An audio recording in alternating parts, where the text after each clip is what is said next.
আসসালামু আলাইকুম রহমতুল্লাহি বারাকাতুহু।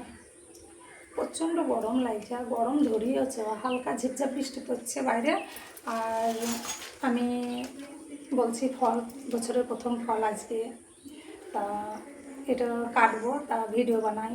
এটা কোথায় পেলাম, কিভাবে পেলাম? কালকে দাদা মেজো ভাই এসছে, মেজো ভাই এসেছিল আর দুলা ভাই এসেছিল।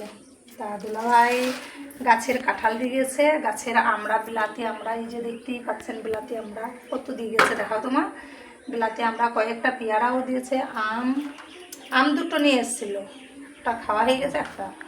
তা এই আম আর কাঁঠাল, বিলাতি আমরা, আনারস সব দুলাভাই আর আমার মেজো ভাই এসেছিলো, নিয়ে এসেছিলো। মেজো ভাইকে বলছি আগের বছর আমি আনারস কিনে খাইনি, বলছি কেন?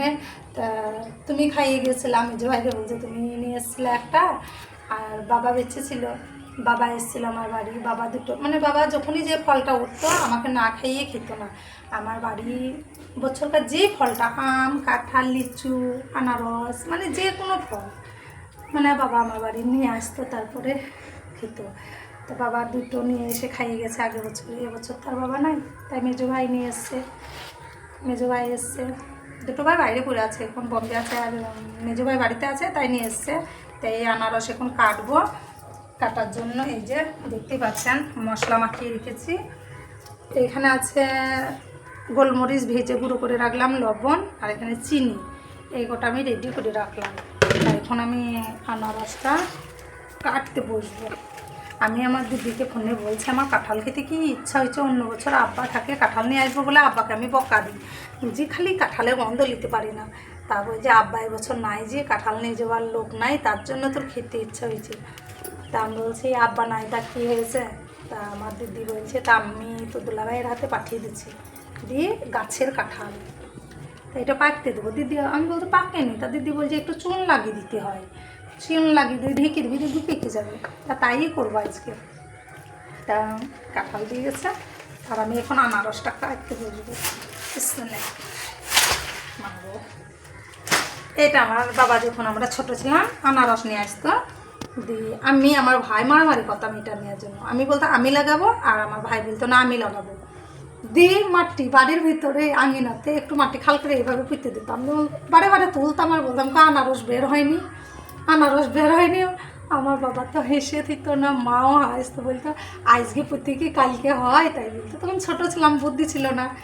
কিন্তু এটা দেখতে ভালো লাগে, বেশ খুব সুন্দর লাগে এই পাতাটা দেখতে, আমার তো খুব ভালো লাগছে। আপনাদের কেমন লাগে জানি না, কিন্তু ধার আছে, এই যে ধারালো, তা দেখতে ভালো লাগছে। আর আমার মেয়ে এখন আনারস খাবার জন্য ছটফট ছটফট করছে, বলছে মা তুমি ভিডিওটা তাড়াতাড়ি বানাও, আমি আনারস খাবো, তাড়াতাড়ি আমাকে বানিয়ে দাও, তাই বলছে। তা ওই বটিটায় পেঁয়াজ বানিয়েছি বুঝলে খাবে না, তো এই বটিটা মানে ভয় লাগছে। আমি মানে গোটা আনারস ছিলতে পারি না, তো এভাবে কেটে নিই। হ্যাঁ, আমি গোটা আনারস ছিলতে পারি না।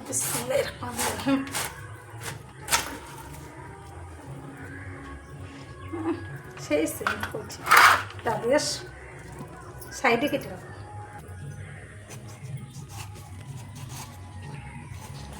আমি কেটে কেটে ছিলছি, কেন আমি মোটা আনারস পারি না হাতে দেখতে। আমার মা আমাদেরকে এইভাবে পরিষ্কার করে খাওয়াই, তো এই চোখগোনা গলাতে গিয়ে মানে খাওয়া যাবে না, এই চোখগোনা যদি যায় না তো গলা ফুটফুট করবে। এই চোখগোনা সব একটা চামচ নিয়ে আসো, দিয়ে খুচিয়ে খুচিয়ে তুলব আমি। কিছুই তো পারতাম না কাজকর্ম, সব নিজের সংসার হলে বলে শিখছি আস্তে আস্তে।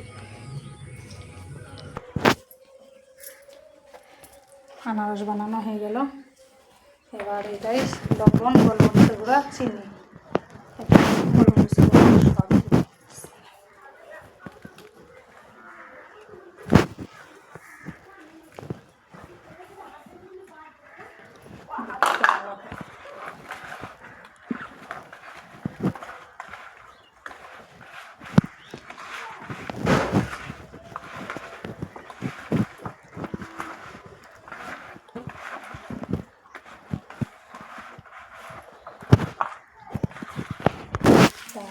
গোলমরিচ দিয়ে মাখানো হয়ে গেল, লবণ, চিনি, গোলমরিচ, দেখি কীরকম মাখানো স্বাদ হয়েছে। বাট আগে তুমি খাও বেটি। বেশ আমি দেখছি। বিসমিল্লাহির রহমানির রহিম।